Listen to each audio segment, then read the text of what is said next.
A 1h15 da madrugada, a escuridão da Normandia foi rasgada por um som que não pertencia àquele mundo. O tenente-general Wilhelm Falle sentiu uma vibração no peito, ordenando ao seu motorista que acelerasse. O motor do carro de Estado-Maior gemia em protesto, mas seu ruído era insignificante diante do trovão que vinha de cima. Não era uma tempestade. Eram milhares de motores de avião. Uma praga de metal rugindo no céu noturno, um som que anunciava o fim de um mundo. Horas antes, Falle estava a mais de 200 quilômetros de distância, participando de um jogo de guerra. O cenário da simulação era assustadoramente familiar. Uma invasão aliada em grande escala, começando com um desembarque aéreo massivo. Agora, a simulação sangrava para a realidade. Cada pulsação dos motores no céu era um lembrete de que ele estava correndo para comandar sua divisão contra um inimigo que não esperou pelo amanhecer. Ele era o especialista em operações antiaéreas, e o maior ataque aéreo da história estava acontecendo sobre sua cabeça. Mas havia uma verdade terrível que Falle ainda não compreendia naquela corrida desesperada contra o tempo. Ele nunca chegaria ao seu quartel-general. Ele nunca daria uma única ordem, porque o que ele não sabia era que a guerra não estava à sua frente. A guerra já o havia ultrapassado. 13.000 paraquedistas americanos não estavam vindo. Eles já estavam no chão, espalhados pela escuridão, cortando fios, montando emboscadas. O inimigo que ele corria para enfrentar já estava atrás dele, esperando na noite. A decisão de enviar 13.000 homens para a escuridão não foi tomada de ânimo leve. Ela foi forjada no fogo da discordância, em salas cheias de fumaça e mapas, onde o destino do mundo era traçado. Por meses, o marechal do ar Trafford Lake Mallory, um homem que entendia o céu e seus perigos, argumentou com uma convicção sombria. Ele via a operação não como um ato de guerra, mas como um sacrifício inútil. Ele previu um massacre, com perdas que poderiam chegar a 70%. Em seus relatórios, as palavras eram duras e diretas. Seria um abate fútil, com os paraquedistas sendo caçados e destruídos antes mesmo do amanhecer. Mas o comandante supremo aliado, General Dwight Eisenhower, via uma verdade diferente e ainda mais terrível. Ele não discordava do risco. Ele o pesava contra a certeza de um desastre ainda maior. Sem os paraquedistas, a praia de Utah se tornaria uma armadilha mortal. 4 estreitas estradas elevadas eram a única saída da praia, cortando um terreno pantanoso e inundado. Se os alemães controlassem aquelas passagens, os soldados que desembarcassem seriam encurralados e aniquilados. A praia se tornaria um cemitério. Para Eisenhower, os paraquedistas não eram uma aposta. Eles eram a única chance. Na noite de 5 de junho, com o destino já selado, Eisenhower foi até os homens que carregariam o peso de sua decisão. Nos aeródromos do sul da Inglaterra, ele caminhou entre os soldados da 101ª Divisão Aerotransportada. Eram jovens, com rostos pintados de preto e cortes de cabelo moicano.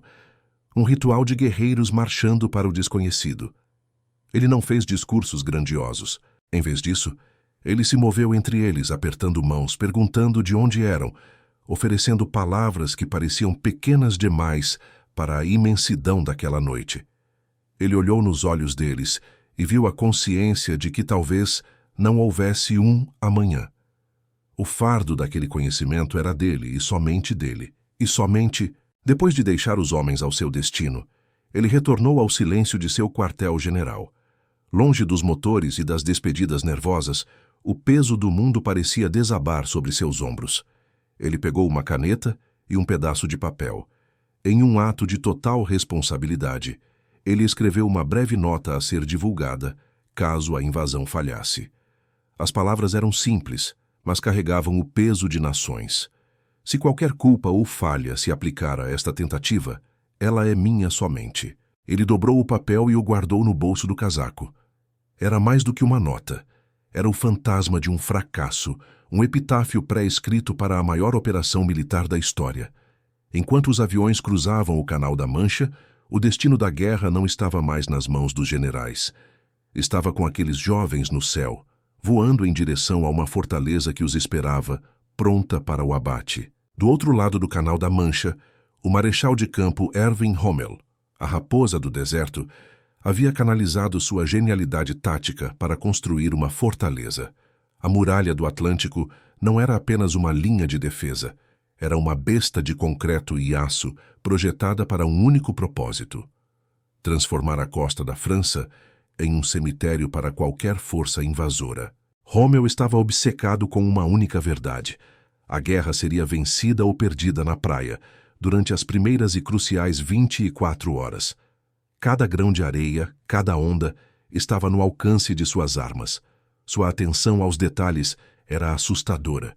Para impedir um ataque vindo do céu, ele transformou campos de fazenda pacíficos em florestas de estacas pontiagudas, projetadas para empalar planadores e seus ocupantes em um instante de madeira e carne estilhaçadas. Os soldados as chamavam de espargos de Rommel. Ele também abriu comportas e bloqueou canais, inundando quilômetros de terras baixas.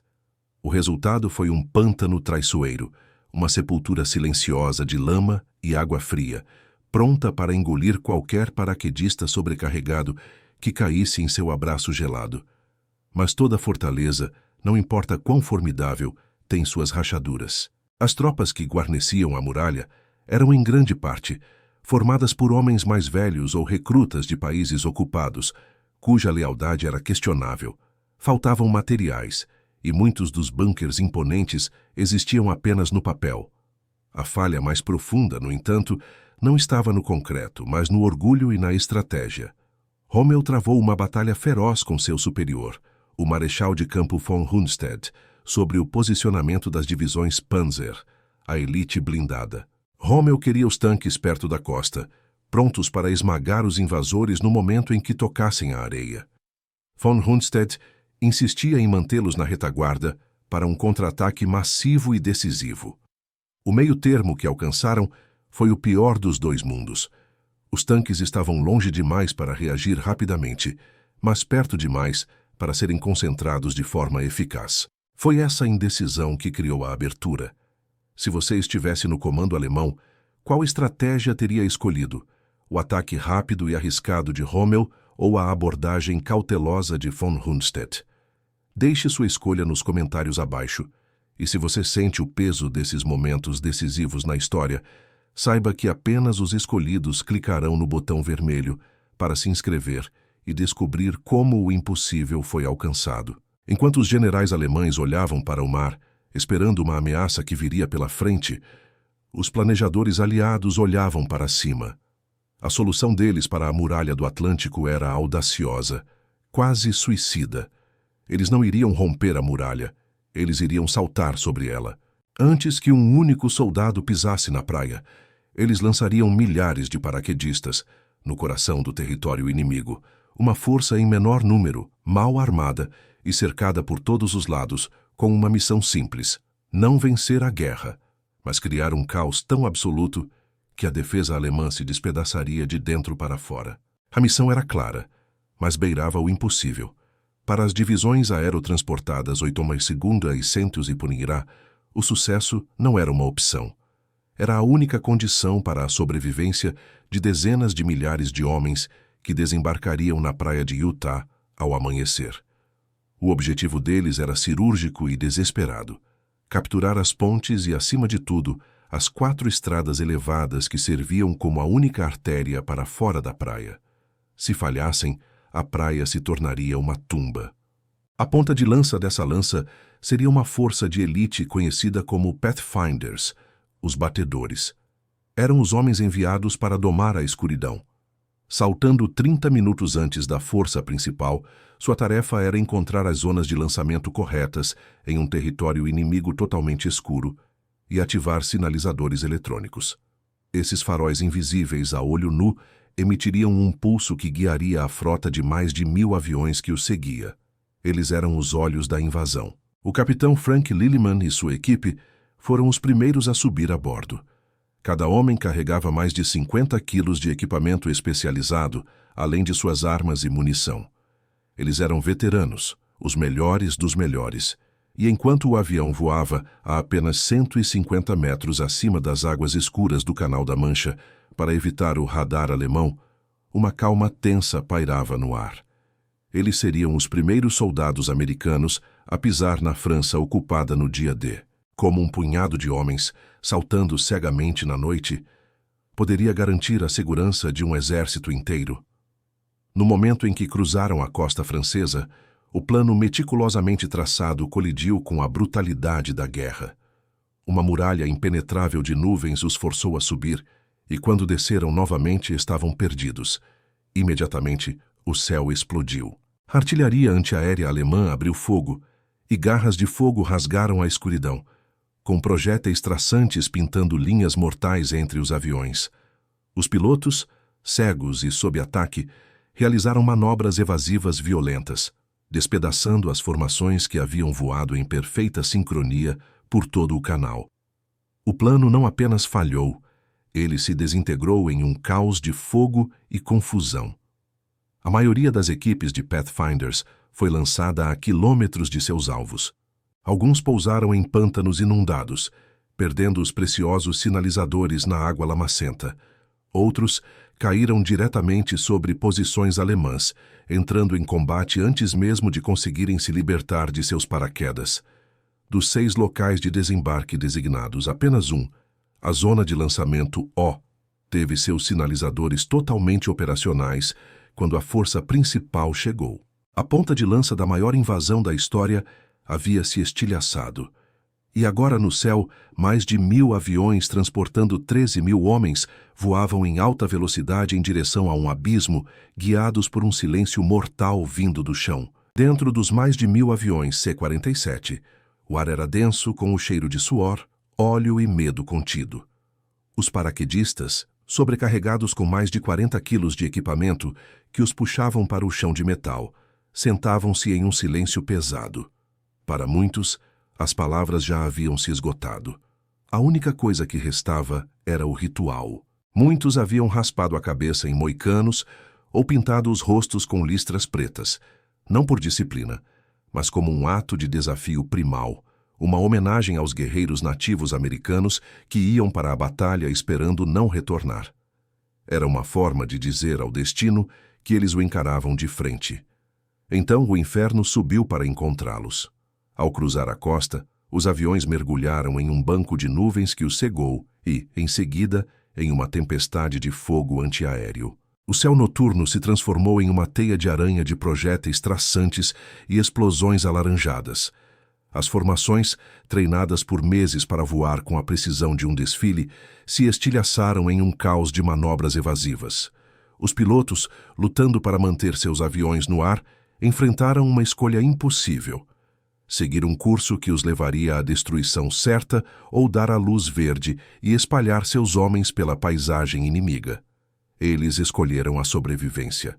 A luz verde, o sinal para o salto, tornou-se uma libertação para o desconhecido. Homens se lançaram na escuridão, alguns cedo demais, caindo para a morte nas águas geladas do Canal da Mancha.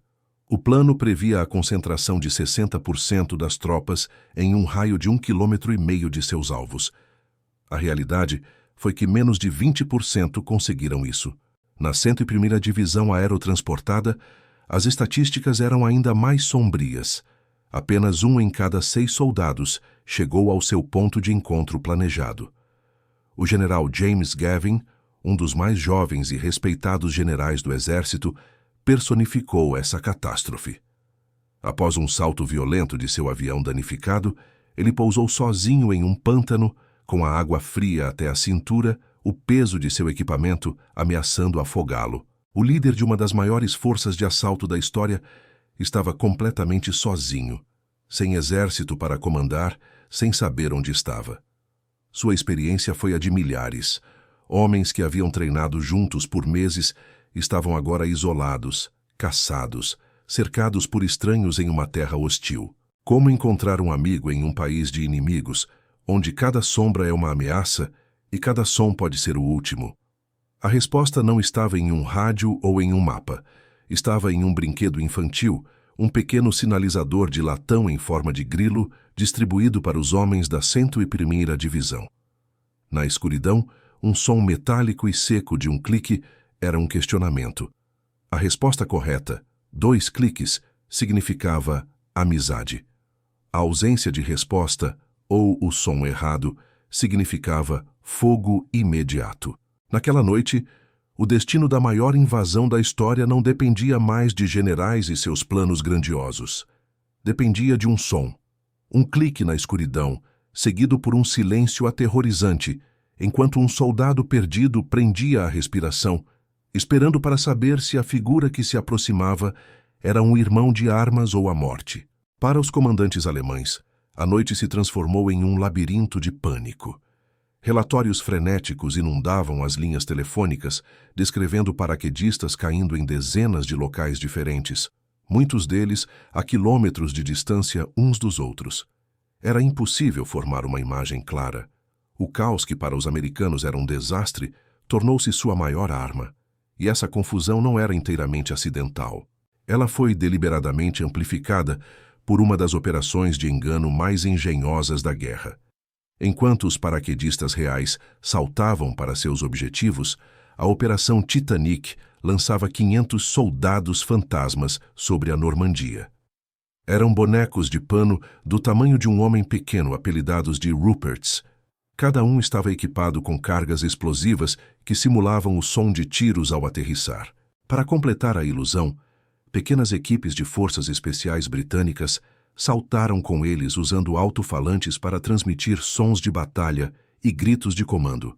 Regimentos alemães inteiros, incluindo unidades de reserva cruciais, foram enviados em perseguições frenéticas, caçando exércitos de pano e palha.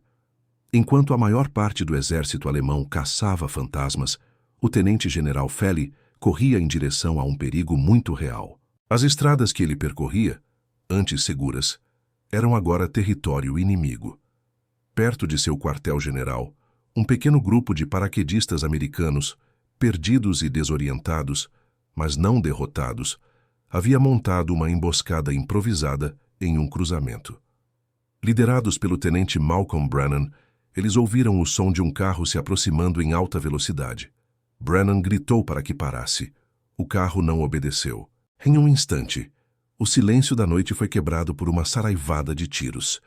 O carro de Estado-Maior, perfurado por balas, colidiu violentamente contra um muro de pedra. O tenente-general Wilhelm Fally, o homem encarregado de deter a invasão aérea, foi morto instantaneamente, o primeiro general alemão a cair na Normandia. Ele foi morto por soldados que não faziam ideia de sua identidade ou patente. Para eles, era apenas um carro inimigo que não parou. A morte de Fally decapitou a liderança da 91ª Divisão de Infantaria, no momento mais crítico da batalha, paralisando a resposta alemã. O caos no chão, a confusão no comando, a morte de um general-chave. A situação para os alemães já era um desastre. Mas a ironia mais cruel ainda estava por vir, uma reviravolta que selaria o destino daquela noite. O homem que havia projetado cada defesa, previsto cada movimento, o arquiteto da muralha do Atlântico, o marechal de campo Erwin Rommel, não estava lá.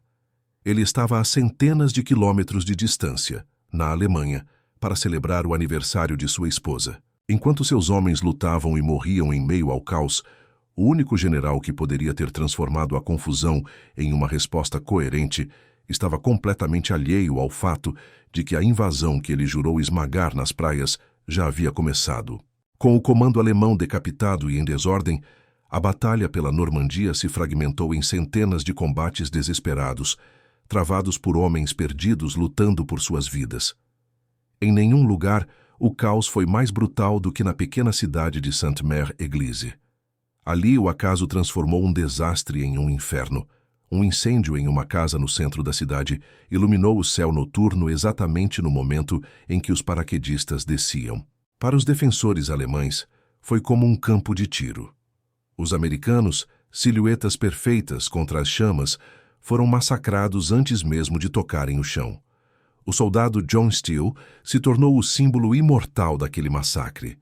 Seu paraquedas se enroscou na torre da igreja, deixando-o pendurado ferido e impotente, com uma visão privilegiada da carnificina abaixo.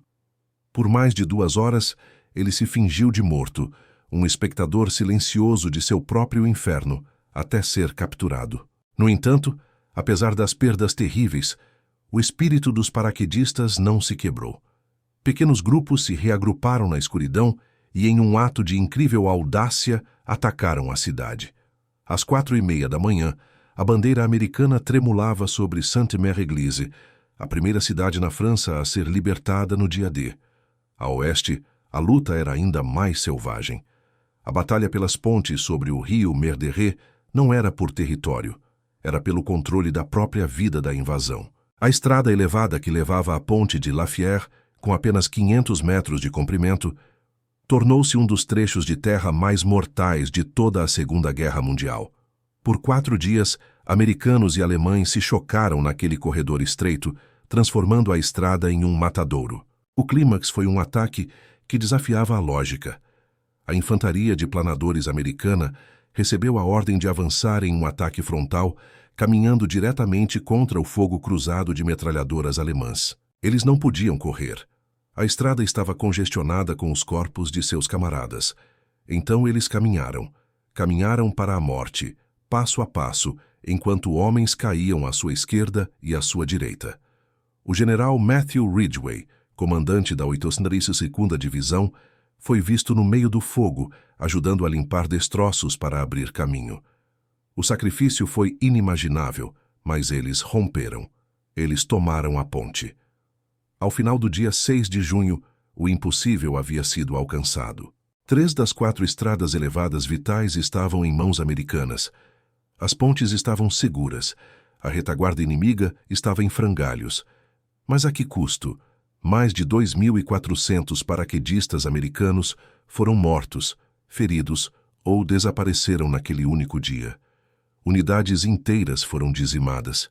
A vitória tinha um rosto, e era o rosto da exaustão e da dor, marcado em um campo de batalha coberto pelo preço da liberdade. Eles haviam feito o que lhes foi pedido.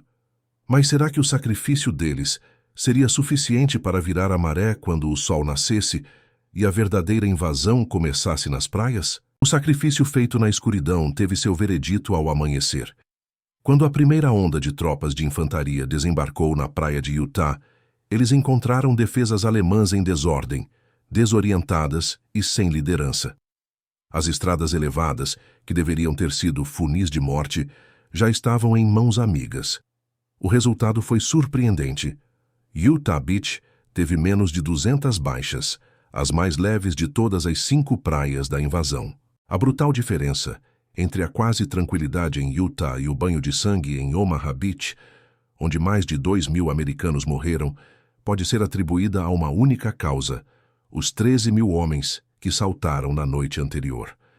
Os destinos dos arquitetos daquela noite seguiram caminhos distintos. Rommel, a raposa do deserto, voltou tarde demais para mudar o curso da batalha, e semanas depois, gravemente ferido, foi forçado ao suicídio por sua associação com o complô para matar Hitler.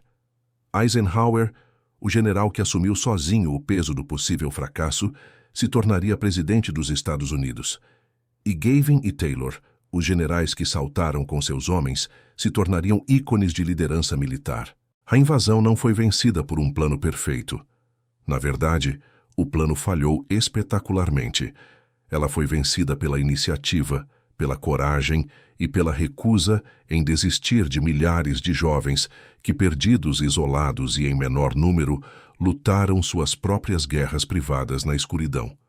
Hoje, em Sainte-Mère-Église, a história não está apenas nos livros, ela está gravada em pedra e vidro. Na igreja onde John Steele ficou pendurado, um vitral retrata a Virgem Maria cercada por paraquedistas americanos. Do lado de fora, um manequim de paraquedista ainda pende da torre, um lembrete silencioso e permanente para todos que passam.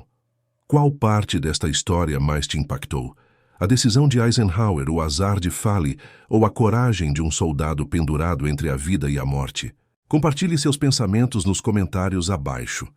Sua perspectiva é importante para manter essa memória viva. Se esta jornada pela noite mais longa da história ressoou com você, por favor, curta este vídeo e inscreva-se no canal para se juntar a uma comunidade dedicada a não deixar que essas histórias sejam esquecidas.